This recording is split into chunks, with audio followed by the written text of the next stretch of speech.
to maintain in the world that form and substance of government whose leading object is to elevate the condition of men, lift artificial burdens from all shoulders, and clear the path of laudable pursuits for all, and afford an unfettered start and a fair chance in the race of life.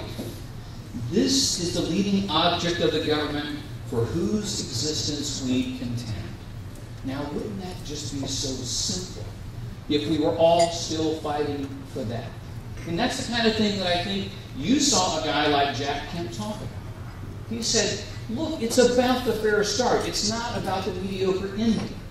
It's about the fair start. It's about knocking down bureaucratic red tape, getting obstacles out of people's way. Don't regulate them into non-existence. Let them have a shot. Let their inspiration, their creativity, their hard work change the marketplace and make America strong for all the world.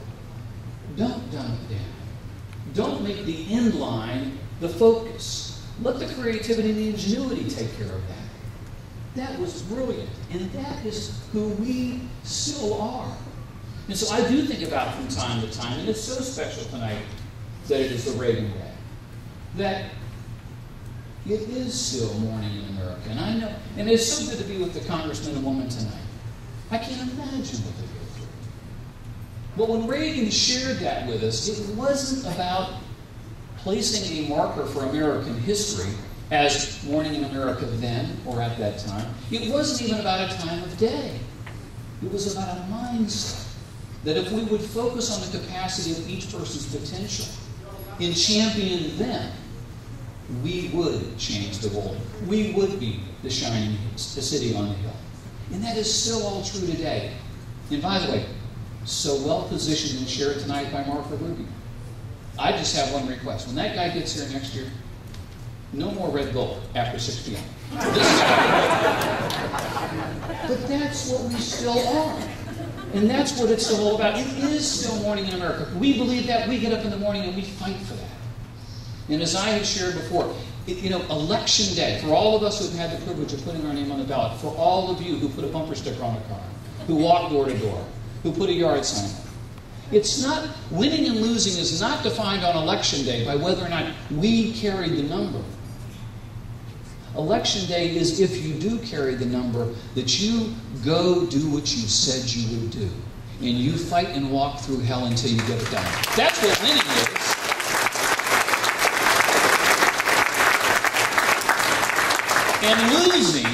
And losing is not about coming up shy on election night. Losing is not fighting at all. That's what losing is. Because how many people of us, and I know from being in the room with Senator Fasano, and I know by being in the room with Senator Crist, Senator Baker and I never served in the minority in the Florida House or in the Florida Senate because so many other people went into a campaign and fought before we did. And anybody who would have called them a loser on election night was wrong. Because they advanced the idea. They advanced that philosophy. They advanced the concept that it is morning in America and that it is something worth fighting for. They gave us the chance to go forward. That's not losing. That's advancing ideas.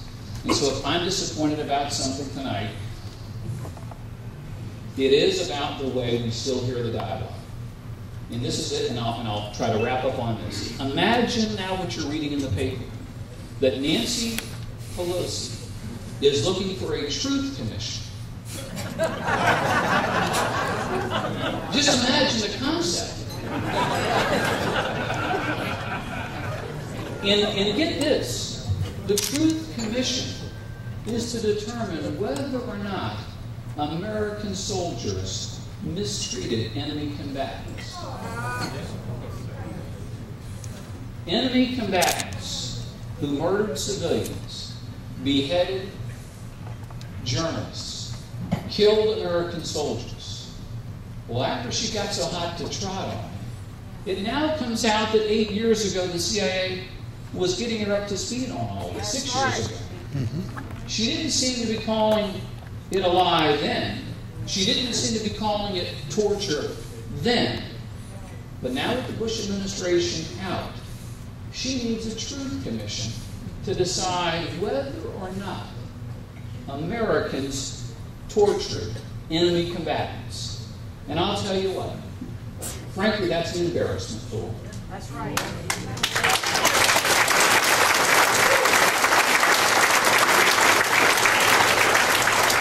But if I was in their camp, believe me, I would try to find a truth commission to talk about torturing enemy combatants, because frankly what they need to be talking about are policies torturing American families and American small businesses.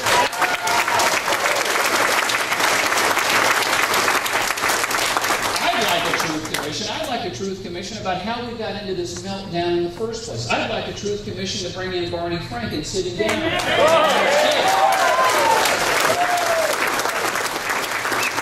Why was it in 2003 when the Bush administration said Fannie Mae and Freddie Mac are out of control as government-run entities that are about to blow up, why did he get in the way?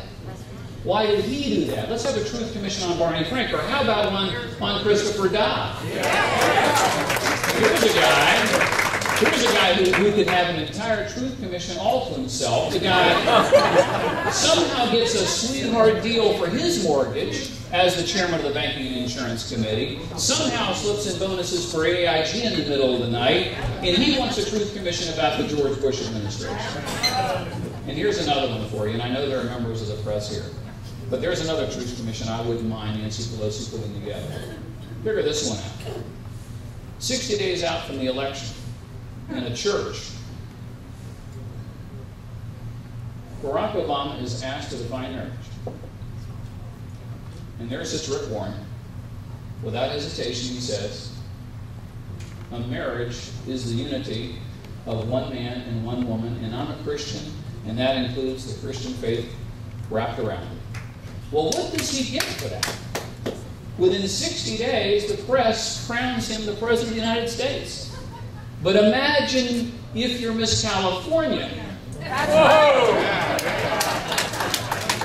And on a stage in a beauty contest, you have the guts to say a marriage is between a man and a woman. The press will yank the crown. Get up in the morning, and I still believe we're that shining city on the hill. I still believe it is morning in America, because we are participants in a movement, in a party that will still put faith in one's own capacity to get up in the morning and do what they can do for themselves. And we'll fight for that, and we believe in that. And we and our ideas will continue to shape and create a world with extraordinary capacity and potential, because we will believe in the human person. And let me finish on this last thought. I had seen this not too long ago, watching Ronald Reagan in action. And here he was, running for governor of California. And the crowds began to grow and grow and grow, as this guy was actually gaining the potential to possibly win this thing. And he said in his speech as he closed, don't vote for me because you believe in what I'm saying. Don't vote for me because you believe in this campaign. Don't vote for me because you believe I'm going to give you better education. Don't vote for me because you believe I'm going to give you better roads. Don't vote for me because you believe I'm going to give you better health care. There's only one reason to vote for me. Vote for me if you believe in yourself. Boy, and that's what we stand for.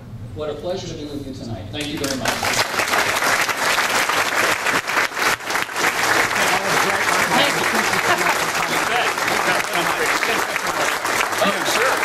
I got to change my lens. I'll get right after. As soon as you're done here, I'll get. Okay.